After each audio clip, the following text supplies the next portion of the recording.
ओम बिरला को एक बार फिर लोकसभा का नया स्पीकर मुंतखब किया गया। ड्रामाई पेशरफ्त के दरमियान उन्होंने कांग्रेस उम्मीदवार के सुरेश के खिलाफ कामयाबी हासिल की। ओम बिरला को सूती वोट से स्पीकर मुंतखब किया गया। लोकसभा के तीसरे दिन यानी आज सबसे पहले स्पीकर का इंतखाब 9 मुंतखब अरकान पार्लियामेंट की प्रोटेम स्पीकर की हल्फबर्दारी के बाद हुआ। प्रोटेम स्पीकर ने ऐलान किया कि ओम बिरला को एक बार फिर लोकसभा का स्पीकर मुंतखब किया गया है। इससे पहले वजीर आजम नरेंद्र मोदी ने लोकसभा में एक करारदाद पेश की जिसमें ओम बिरला को स्पीकर के तौर पर तजवीज़ किया गया।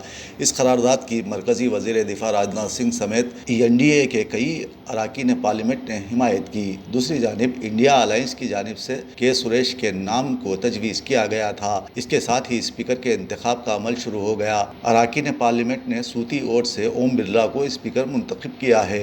NDA ने 18वें लोकसभा स्पीकर के ओहदे के लिए ओम बिरला का ऐलान किया, जबकि भारतीय जनता पार्टी के सीनियर लीडर की हैसियत से वो 17वें लोकसभा में स्पीकर के ओहदे पर भी फायज रहे।